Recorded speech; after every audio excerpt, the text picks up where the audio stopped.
Eu entro no mercado da estética lá em 2006, mas 2007, 2008 eu já estava dando curso, então a gente já estava produzindo alguma coisa Uhum. dessa panfletagem digital, Sim. tá? Literalmente Famosa.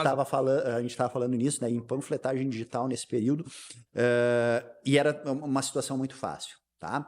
E eu acho que foi um período que eu me acomodei, cara.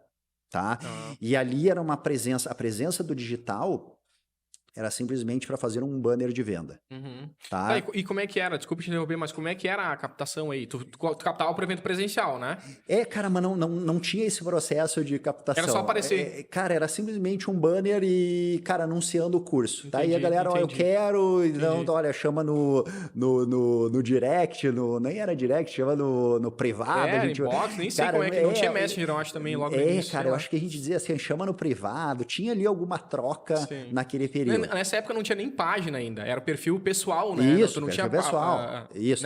Tu era amigo das pessoas não te seguiam, não existia o termo seguir ainda, né? Exatamente, tá, Que cara? E loucura. eu me lembro, assim, cara, de fazer uma postagem de um curso, cara, sei lá, ter 50 comentários de galera, ó, eu quero o curso. E daí Caramba. ali a gente começava a interagir e vender. E para mim, né, eu estava vinculado à universidade, fazer esse Sim. processo de venda dos cursos presenciais Uhum. para final de semana, né? Sim, sim. E simplesmente largava um card e, cara, a coisa acontecia, tá? Bom, Que loucura. eu fui vendo com o passar do tempo, cara, que essa parada ela foi diminuindo. Sim. E eu estava tão enraizado no offline, né, no trabalho lá na academia dentro da universidade, que eu não acompanhei esse processo da evolução do digital. Eu Uhum. simplesmente vi o impacto que essa panfletagem parou de funcionar, tá? E a gente daí está falando aí, Douglas, de começar a ter problema em relação à venda dos cursos presenciais, cara. 2018. Uhum. Então, cara, eu fiquei muito tempo, uns 5, 6 anos, Só colhendo. só colhendo, cara. Eu não precisei plantar nada, né? Sim, O plantar era o que a galera me conhecia do offline, sim. tá? E comecei a ter problemas. Cara, mas, cara, é o mesmo conteúdo, será que saturou o mercado, né? Cara, eu não tava entendendo. Uhum. Né? E daí eu comecei a observar um pouco mais o movimento da internet e resolvi ir atrás de algumas formações em 2019, cara, tá? Segundo Ah, semestre de 2019. E daí eu fiz duas formações que me impactaram muito, tá? A primeira formação foi o 8Ps do Conrado Adolfo, uhum. tá? Que é um dos dinossauros aí do Achei, o cara é marketing, uma né? lenda. Né? Lenda viva. E, cara, assim, 3 dias de curso foi muito bacana. Lá eu comecei a identificar alguns dos meus erros, né? Legal. Um dos grandes erros que ele fala lá é a terceirização do Do marketing, né, marketing. cara? A gente Ah, quase não tem esse problema aqui. a gente estava falando antes, né, de começar, e eu errei muito nisso, cara, né? Eu entendi a marketing como o banner, né, como Sim, a sim. panfletagem.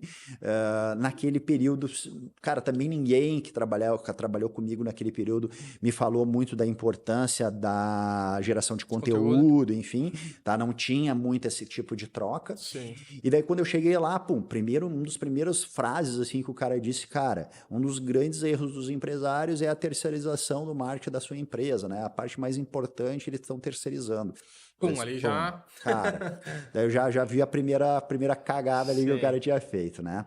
E, bom, daí ele, cara, daí eram 3 dias de imersão, e daí eu fui começando a entender um pouco mais dos erros, né?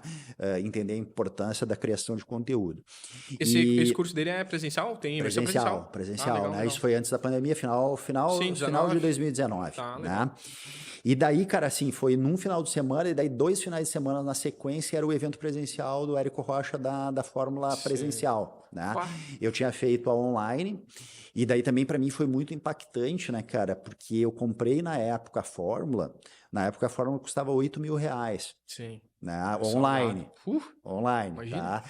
E eu vinha do offline que a gente nunca cobrava nem para presencial. Imagina para online cobrar um Sim. valor desse para um curso.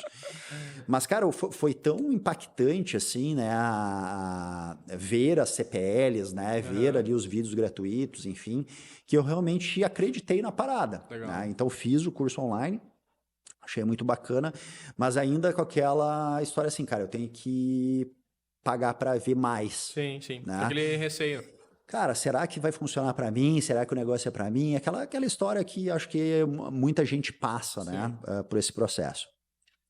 E daí ele anunciou o evento presencial em São Paulo, né, para a galera que tinha feito a fórmula de lançamento, né? E eu fui para o evento de São Paulo achando que ia ser um curso, né, cara? Que ia ser um curso presencial. Quando eu cheguei lá, cara, era num daqueles complexos de exposição lá perto do Morumbi, do estádio de São Paulo, né, cara? E tinha 8.000 pessoas no evento, cara. Caramba. Tinha 8.000 pessoas. Cara, tinha uma praça de alimentação que parecia praça de alimentação de show de rock, assim, sabe? Filas e filas. E eu disse, cara, mas o que é isso? Eu ainda não entendia o que é. Aí já começou a fazer conta, tá? Se era... Só, paguei 8.000 curso online. Só podia fazer o presencial quem tinha feito online. Daí o presencial eu paguei 1.000. Né? Então, cara, é a primeira coisa, o cara começa a fazer conta e, putz, esse cara tá tirando tudo isso. Ou esse cara vai abrir uma igreja, né? Vai abrir alguma parada dessas aí pra chamar gente. Mas foi muito impactante, cara, foi muito impactante. E daí, assim, pra galera que trabalha comigo, eu sempre digo o seguinte... Daí lá no evento presencial, claro, se repetiu muito das coisas que ele falava do online, mas ele veio com muita prova social, né? E daí também entender a questão da prova social foi impactante. Daí ele traz um depoimento, cara, de uma senhorinha que vendia artesanato, né? E que começou a vender curso online de artesanato e que ela fez 6 em 7, né? Pra galera entender o que é o 6 em 7, é 100 mil reais em 7 dias. Fez 6 em 7 vendendo curso de artesanato. Daí eu, como um professor universitário, com mestrado, pós-graduação, mestrado, fiquei, porra, cara, se a tiazinha do artesanato consegue fazer 100 mil em 7 dias, como é que o cara, com toda essa experiência, né, com todo esse conteúdo, com toda até a autoridade que eu já tinha do offline, claro, né, cara, como que tu não vai trazer essa parada para o online? Então ali, cara, foi 2 situações que eu acho que para mim foram determinantes, né?